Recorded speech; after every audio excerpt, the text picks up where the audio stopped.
La troisième lune de Kepler 442c rugissait contre la station de recherche Élise 7, un son qu'Elena Vasquez avait étrangement appris à trouver rassurant après 23 mois de solitude. Avec sa paume appuyée contre le verre renforcé de la plateforme d'observation, elle regardait les anneaux cristallins de la planète se briser sous la lumière ambrée. La vue, contrairement aux barres protéinées qui étaient censées avoir expiré il y a 6 mois, mais avec le goût du carton, à cause de délires de grandeur, ne se démodait jamais. Au jour 673, elle parla dans son journal personnel, la respiration bloquée dans sa gorge. Perplexe, elle jeta un coup d'œil à l'affichage tactique et fronça les sourcils. Les voies de navigation étaient à 3 systèmes de distance et le seul approvisionnement prévu n'était pas prévu avant 4 mois. Le contact apparut sur son écran comme un vaisseau qui semblait organique se déplaçant à travers le champ de débris avec une grâce chaotique. Le recycleur faisait ce bruit de cliquetis encore une fois et je l'ai nommé Gérald. Gérald a des problèmes de confiance. Le signal de détresse du vaisseau perça le bourdonnement constant de la station, pas les fréquences d'urgence standardisées qu'elle aurait attendues des vaisseaux humains, mais quelque chose de tout à fait différent. Des progressions mathématiques, des séquences de nombres premiers, des rapports harmoniques qui lui faisaient mal aux dents et des créatures des profondeurs marines des plaines abyssales de la Terre évoquaient des souvenirs de la créature blessée. « Eh bien, Gérald, murmura-t-elle, on dirait que nous avons de la compagnie. » Paraphraser le signal comme « Au secours, un enfant est en train de mourir ». Les mots apparaissaient sur son écran dans 17 langues différentes, chacune plus urgente que la précédente. Le protocole lui ordonnait de contacter le commandement de la Terre immédiatement. Mais au lieu de suivre les protocoles complexes de premier contact qu'elle avait appris en formation, Elena monta sur son vélo à travers la baie de chargement de la station, contournant manuellement les systèmes automatisés avec la même curiosité insouciante qui l'avait poussée. Elena attendait dans la baie de chargement avec sa trousse de secours accrochée à l'épaule et son cœur battant contre ses côtes, comme s'il essayait de s'échapper. Soit c'était le moment le plus important de l'histoire humaine, soit quelque chose avec plus de dents que de bon sens était sur le point de la dévorer. L'écluse de l'engin extraterrestre s'est connectée à la collerette d'amarrage de la station avec une étonnante aisance. Lorsque l'écluse s'ouvrit, Elena fut confrontée à un être extraterrestre qui changea sa perception de ce qui était possible. L'être mesurait près de 8 pieds de haut et sa peau était une tapisserie scintillante d'écailles qui reflétait son désespoir. Ses 3 yeux étaient disposés en un triangle parfait et leur intelligence semblait transcender les frontières des espèces. Dans ses bras, elle tenait un enfant, et en le tenant, Elena remarqua sa bioluminescence qui scintillait comme une étoile mourante. La voix de la mère extraterrestre résonna à travers les os d'Elena, et elle ressentit une vague de nostalgie l'envahir. « Je suis Katara de la 3e résonance », dit l'être, en pressant une main écailleuse contre sa poitrine. Avec une intensité désespérée, ses 3 yeux étaient fixés sur Elena. « Voici Nérix, ma chanson de cœur faite chair. » Elena s'agenouilla à côté de l'enfant mourant, son scanner médical bipant frénétiquement, et les murs métalliques de la station vibrèrent de sympathie. Les sons étaient traduits en quelque chose ressemblant à un langage, grâce à la matrice de traduction assemblée à la hâte, bien qu'Elena soupçonna qu'elle manquait des couches entières de signification. « Je suis Elena », dit-elle, sa voix teintée d'embarras. Voilà qu'elle faisait la conversation pendant le premier contact, alors qu'un enfant mourait devant elle. D'habitude, je répare les choses cassées. Les relevés semblaient concerner la physiologie extraterrestre, ce qui était impossible à comprendre en raison de la structure cellulaire à base de silicium, du système nerveux enchevêtré quantiquement et du sang qui semblait exister dans plusieurs dimensions à la fois. Le scanner d'Elénor s'est enfin stabilisé et a affiché des données qui l'ont fait douter de sa santé mentale. L'état de l'enfant se détériorait rapidement, mais pas à cause d'une maladie qu'elle pouvait reconnaître. Quelque chose était littéralement en train de manger les particules quantiques qui permettaient à la conscience de nerfs d'exister. N'est-ce pas les écailles de Katara sont passées à des bleus et des violets plus profonds, les couleurs du chagrin? Les nourrisseurs d'ombre nous ont trouvés. Ils consomment la chanson quantique qui donne vie à mon peuple. Les parasites quantiques de la tablette. Bien sûr, parce que les parasites réguliers n'étaient pas assez difficiles. Avec un regard désolé à Katara, elle dit « Je parle toute seule quand j'ai peur. C'est une charmante particularité de ma personnalité. » La mère extraterrestre inclina la tête dans ce qui aurait pu être de l'amusement, mais qui était en réalité un discours de peur. Et Elena se retrouva à sourire malgré tout. Les baleines étoilées sont des créatures magnifiques, mais elles sont de terribles conversatrices. Alors que Katara guidait Elena à travers des processus chimiques qui enfreignaient la moitié des lois de la physique qu'elle avait apprises à l'école supérieure, Elena transforma la salle médicale en quelque chose dont ses professeurs auraient des cauchemars. La mère extraterrestre resta aux côtés de son enfant tout le temps, fredonnant une berceuse qui semblait plier l'espace-temps autour d'eux. La mélodie lui rappela sa propre mère décédée du cancer il y a 3 ans, et comment elle était restée à son chevet impuissante pendant cette période. Alors qu'elle voyait son être cher se détériorer, Katara murmura dans la lumière déclinante de son enfant, tandis qu'Elena fixait le traitement synthétique qu'elle avait concocté, un mélange de matériaux exotiques et de particules théoriques qui pouvaient soit sauver la vie de Ner, soit le décomposer en ses atomes constitutifs. « C'est insensé !» s'exclama-t-elle en chargeant le composé dans le four quantique de la station. « Je suis xénobiologiste, pas magicienne. Quelle est la différence ?» demanda Katara s'arrêtant avec la seringue à la main. « Bon point. L'interface neurale qu'Elena a bricolée, interconnectée au réseau de communication quantique de la station, cela ressemblait à la création d'un scientifique surmené. Des conduits cristallins serpentaient entre les processeurs qui bourdonnaient d'une énergie à peine contenue et faisaient souffrir les plombages d'Elena. « C'est soit brillant, soit spectaculairement stupide », murmura-t-elle en fixant la dernière sonde neuronale à sa tempe.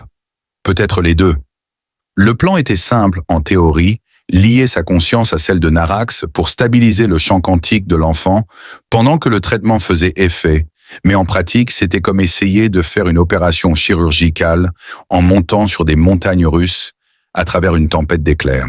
Les écailles de Katara ondulaient avec des motifs d'inquiétude alors qu'elle disait « Ta chanson mentale est très angulaire avec des coins aigus.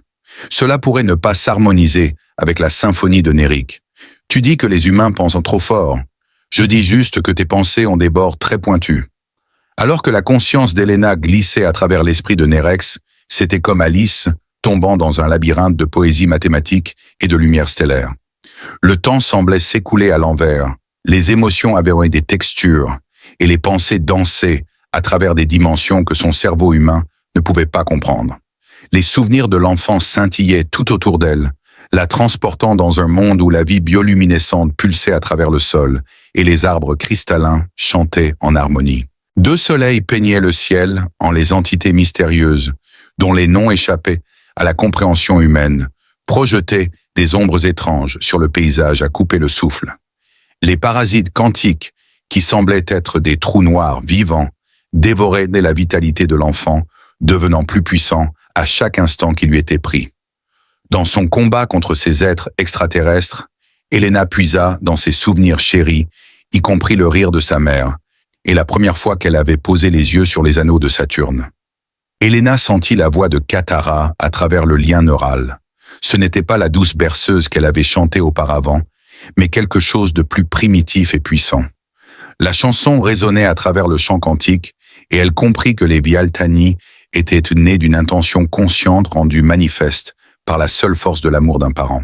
La mélodie servait de pont entre les mondes, les protégeant de l'avancée implacable des parasites.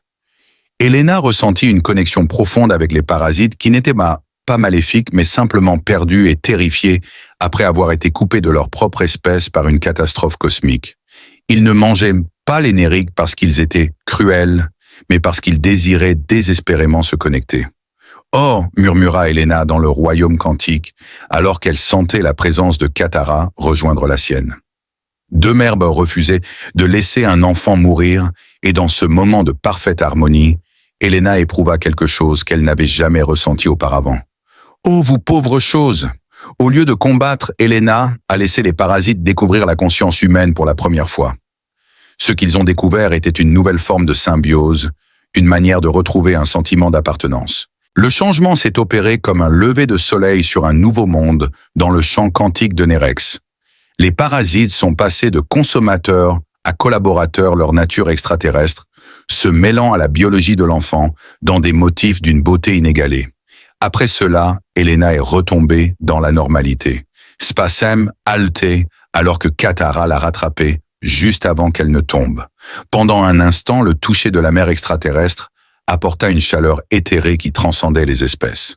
Les yeux de Nerk brillaient d'une nouvelle intelligence alors qu'elle fixait le cosmos, sa perception, s'étendant pour englober des dimensions au-delà de la nôtre. Elena laissa échapper un sifflement plus terrifiant que ma défense de thèse de doctorat combiné. La récupération se fit avec des doses mesurées de thé extraterrestre qui avait le goût de lumière stellaire liquide et des conversations qui déformaient la perception de la réalité d'Elena.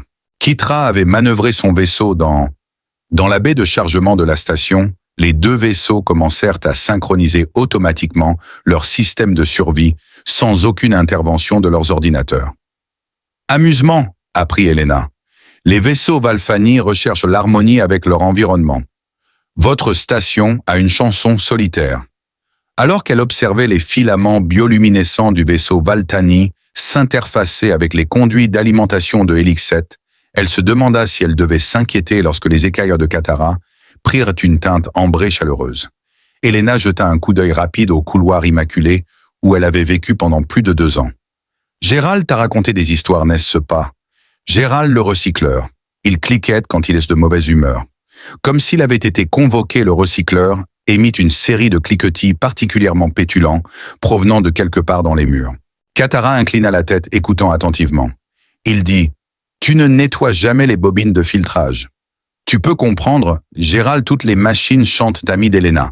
La plupart des humains choisissent simplement de ne pas écouter. » Elena fixa Nerix, qui était devenu quelque chose d'inédit depuis le traitement. Eleni apercevait souvent des géométries impossibles dans sa vision périphérique, comme si l'espace était doucement plié par la présence du jeune Valani. Les objets se déplaçaient quand personne ne regardait, finissant toujours exactement là où ils étaient nécessaires. « Ta progéniture réorganise mon café », dit-elle, sa voix s'éteignant.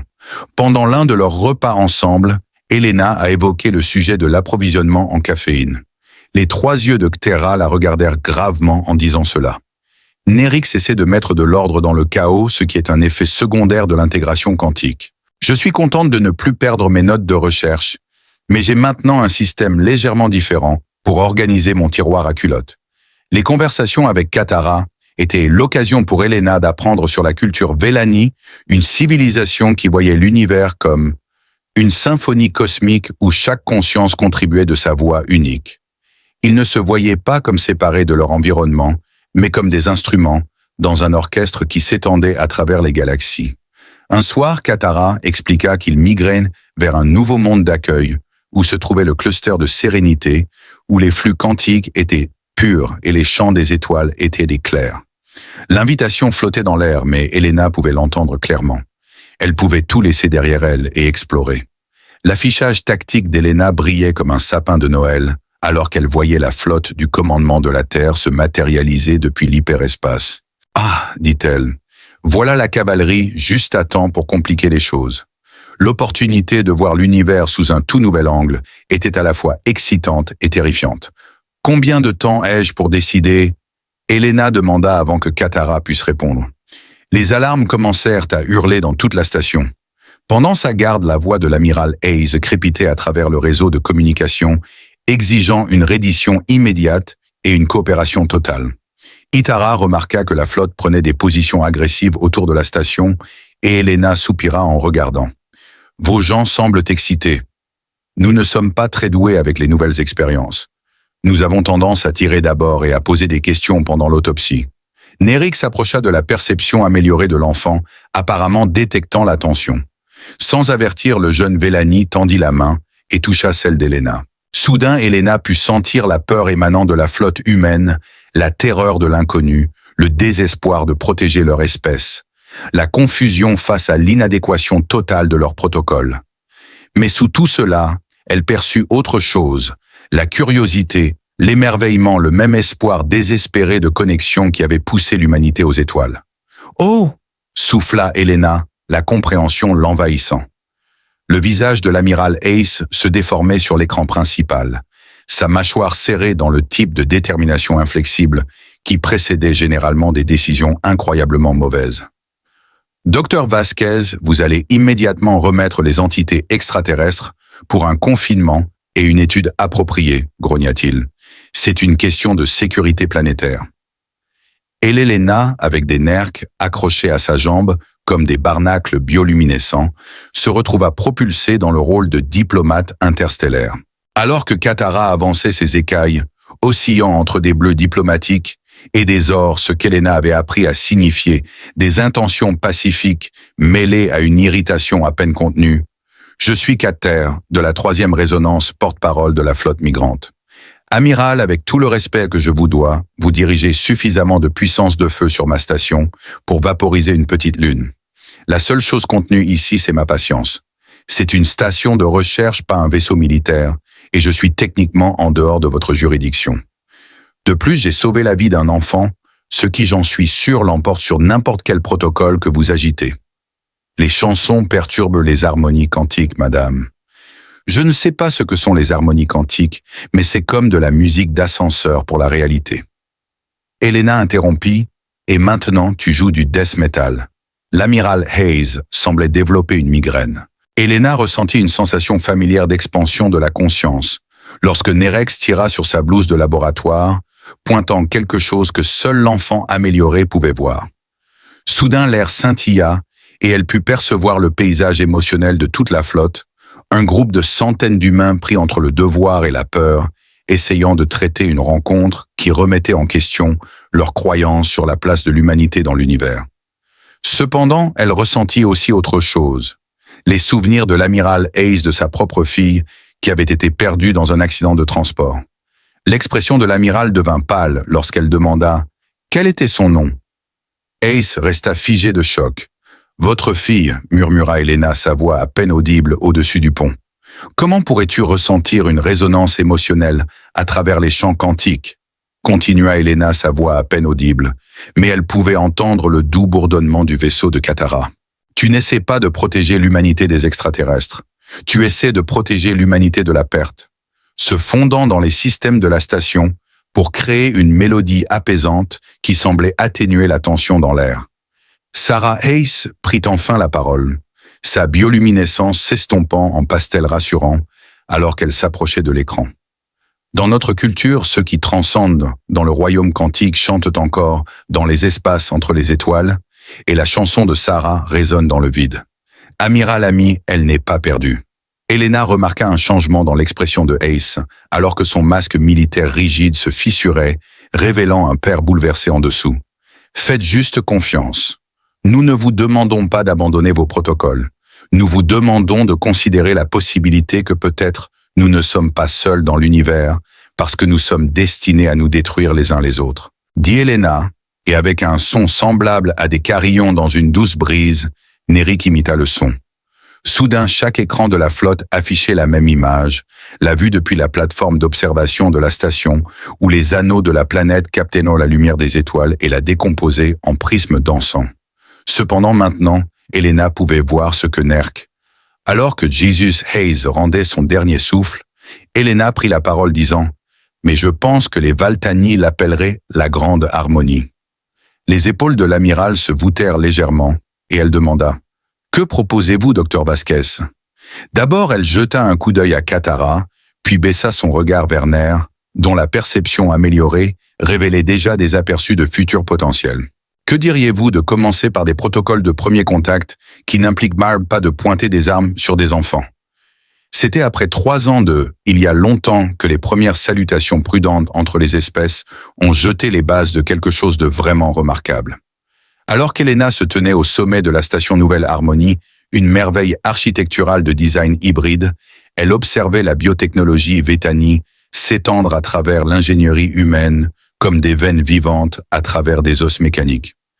Les Andromédiens l'ont approchée demandant un échange culturel et elle en a informé Katara, tout en parcourant des messages diplomatiques sur une tablette avec des interfaces bioluminescentes. Il semble qu'il soit assez intéressé par notre Elena, s'émerveilla à travers le hublot renforcé, en voyant arriver des vaisseaux de 17 espèces différentes aux bras modulaires de la station. Certains vaisseaux ressemblaient à des baleines mécaniques, tandis que d'autres ressemblaient à des fleurs cristallines. La vue était si époustouflante qu'elle faisait trembler les écailles de Katara de rire. Les humains, en revanche, semblaient presque charmants en comparaison. Avec la présence d'un enfant, Nerix avait progressé au-delà de la simple amélioration. Maintenant, il était un pont vivant, reliant des formes de conscience qui auraient dû être incompatibles.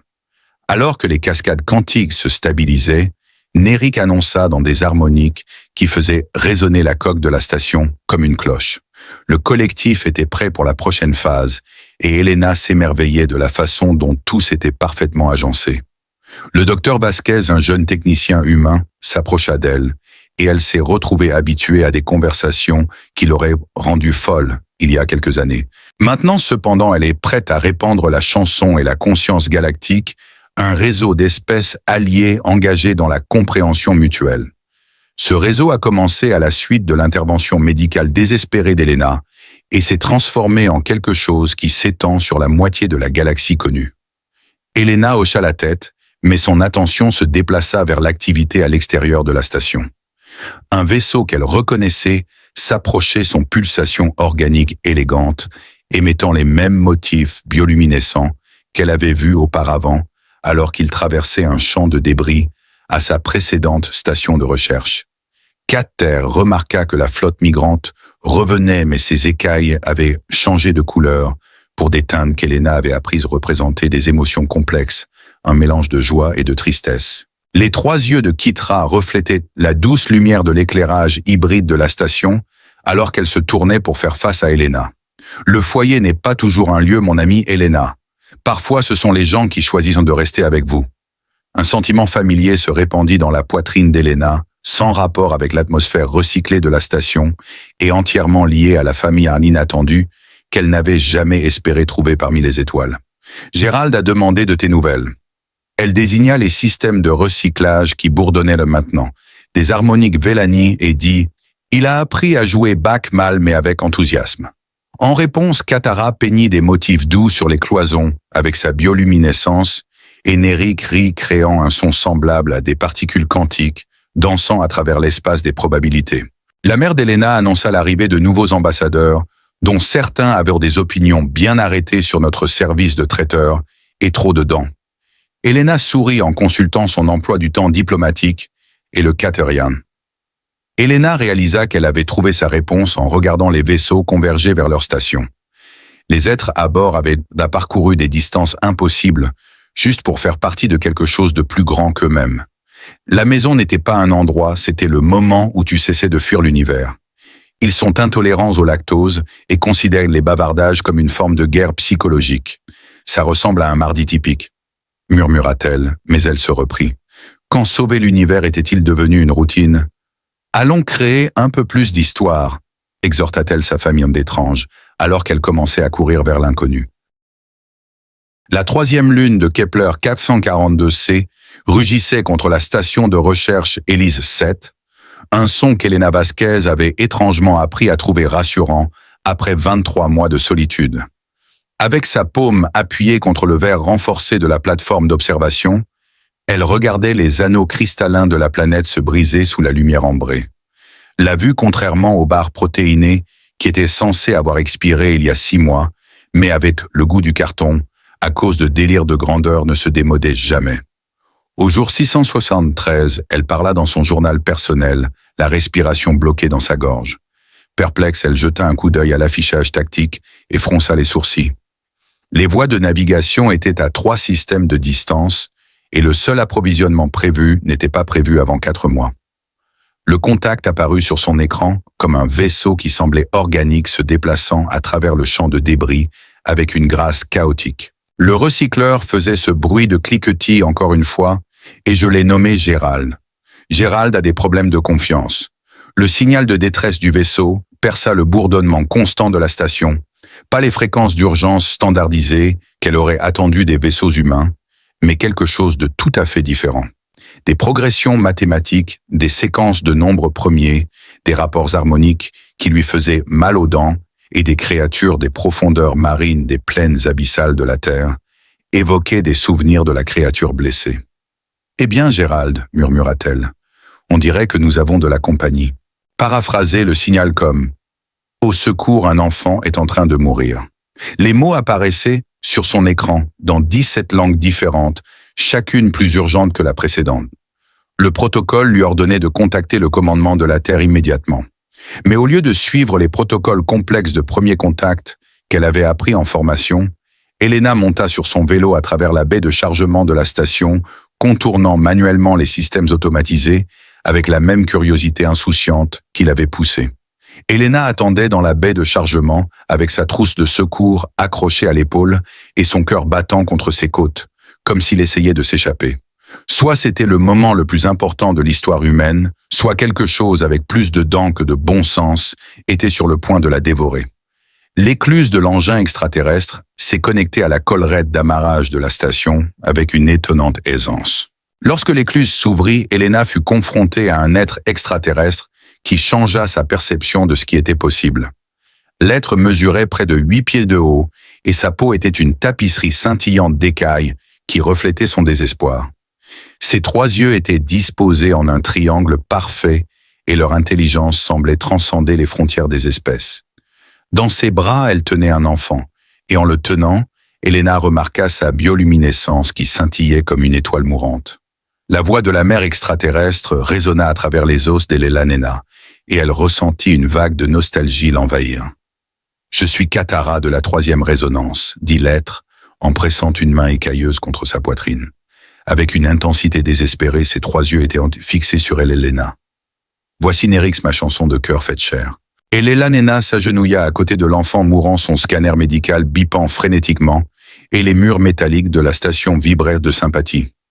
Les sons étaient traduits en quelque chose ressemblant à un langage, grâce à la matrice de traduction assemblée à la hâte, bien qu'Elena soupçonna qu'elle manquait des couches entières de signification.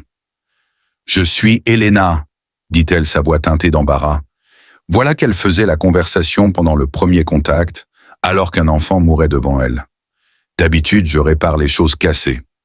Les relevés semblaient concerner la physiologie extraterrestre, ce qui était impossible à comprendre en raison de la structure cellulaire à base de silicium, du système nerveux enchevêtré quantiquement et du sang qui semblait exister dans plusieurs dimensions à la fois.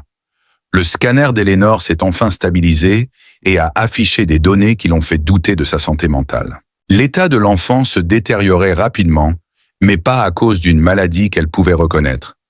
Quelque chose était littéralement en train de manger les particules quantiques qui permettaient à la conscience de nerf d'exister. N'est-ce pas les écailles de Katara sont passées à des bleus et des violets plus profonds, les couleurs du chagrin? Les nourrisseurs d'ombre nous ont trouvés. Ils consomment la chanson quantique qui donne vie à mon peuple. Les parasites quantiques de la tablette. Bien sûr, parce que les parasites réguliers n'étaient pas assez difficiles. Avec un regard désolé à Katara, elle dit « Je parle toute seule quand j'ai peur. C'est une charmante particularité de ma personnalité. » La mère extraterrestre inclina la tête dans ce qui aurait pu être de l'amusement, mais qui était en réalité un discours de peur. Et Elena se retrouva à sourire malgré tout. Les baleines étoilées sont des créatures magnifiques, mais elles sont de terribles conversatrices. Alors que Katara guidait Elena à travers des processus chimiques qui enfreignaient la moitié des lois de la physique qu'elle avait apprises à l'école supérieure, Elena transforma la salle médicale en quelque chose dont ses professeurs auraient des cauchemars. La mère extraterrestre resta aux côtés de son enfant tout le temps, fredonnant une berceuse qui semblait plier l'espace-temps autour d'eux. La mélodie lui rappela sa propre mère décédée du cancer il y a 3 ans, et comment elle était restée à son chevet impuissante pendant cette période. Alors qu'elle voyait son être cher se détériorer, Katara murmura dans la lumière déclinante de son enfant, tandis qu'Elena fixait le traitement synthétique qu'elle avait concocté, un mélange de matériaux exotiques et de particules théoriques qui pouvaient soit sauver la vie de Ner, soit le décomposer en ses atomes constitutifs. « C'est insensé !» s'exclama-t-elle en chargeant le composé dans le four quantique de la station. « Je suis xénobiologiste, pas magicienne. Quelle est la différence ?» demanda Katara, s'arrêtant avec la seringue à la main. « Bon point. L'interface neurale qu'Elena a bricolée, interconnectée au réseau de communication quantique de la station, cela ressemblait à la création d'un scientifique surmené. Des conduits cristallins serpentaient entre les processeurs qui bourdonnaient d'une énergie à peine contenue et faisaient souffrir les plombages d'Elena. « C'est soit brillant, soit spectaculairement stupide », murmura-t-elle en fixant la dernière sonde neuronale à sa tempe. « Peut-être les deux. » Le plan était simple en théorie, lier sa conscience à